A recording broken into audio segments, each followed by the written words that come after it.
I played a ton of Crimson Desert, but there are certainly some things I wish I knew earlier that would have made my life way easier. Like there's a pet that can follow you around and loot things for you, and I found a very easy way to always have food on you, so boss fights become way more manageable. Thanks to Pearl Abyss for sponsoring this video. You can check the link in the video description for more info on the game. I want to start with fast travel points, because if you don't look for them, you will not find any of them, but there are some ways to easily unlock them. A thing you of course unlock very early on is the blinding flash, and you can also use this to highlight things in the environment, and those have a high chance of being a fast travel point. So totally when you are in a new area, find a high place and look for these glowing objects. But you will also on the map find these question marks. These are for similar locations, so these can be fast travel points, but also things like puzzles that you need to complete in order to get an Abyss artifact. These are of course crucial to improve your character. You can also get them by killing enemies, as this will fill the yellow bar next to your minimap, and when that is full you also get an Abyss artifact,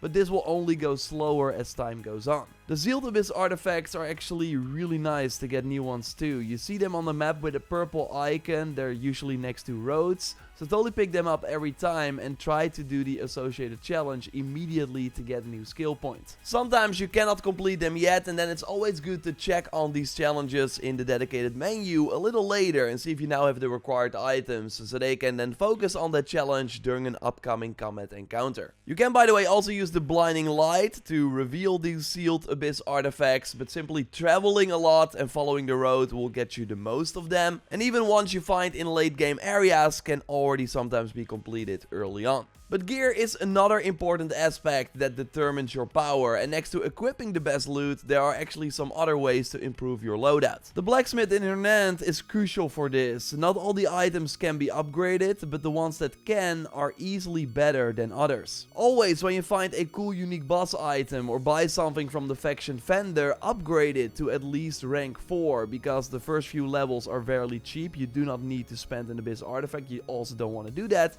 But these first few levels already give some nice stat increases. Every type of item requires different crafting resources. Weapons use ore, helmets, sometimes like chest armor uses ore as well, while other armor pieces can use leather, and small bones are needed for accessories. And also nice to know is that if you find a duplicate of a certain item, they can use that to upgrade the item instead. And while you can of course go out of your way to mine ore or hunt animals, you can actually also buy a lot of these resources. So I would suggest that every time you see crafting resources that are needed to upgrade your gear, buy them, as you will never have enough of them. So every street vendor or other vendor you come across, always buy these items. They are cheap and will save you time. Also pick up bounty posters and inspect them each time you see them, as this adds the quest to your map, and these are nice for some early game money. The sad part is that you always have to travel back to the prison to complete these objectives. You cannot fast travel while carrying the person, and even sleeping will reset their bounty location. But a pro tip for this activity is that you can go after one target, then focus on your horse and load that target on the back of the mount, and then go after a second target and carry that while riding the horse.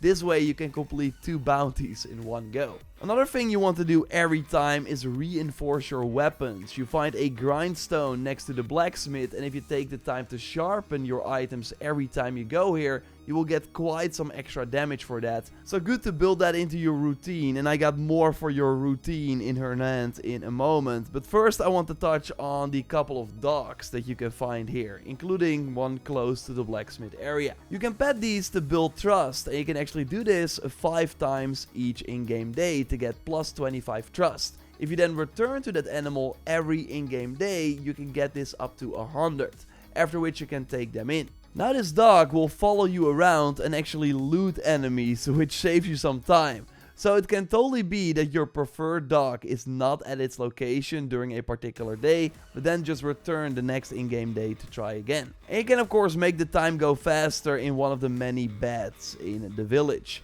Also good to know is that if you at one point get the Unreachable Village quest, if you do side missions in Hernand, they can go into that village and buy an outfit for your 4-legged friends, which is kind of cute. Now your inventory will fill up more quickly with a pet picking up stuff, and there are many things that the game does not explain about this. For example, bounty posters and other scrolls fill up one inventory slot, even if you don't need them anymore. Bounty posters will actually be divided between active missions, so criminals you've not caught yet, and the ones you've already completed. So you can simply sell the ones you've already completed for 10 copper. The active scrolls and posters cannot be sold, so you're totally free to sell the ones that you can, which will help you free up a lot of space. There are also small backpacks that almost all the different vendors sell as a one-time purchase, so they're totally worth getting.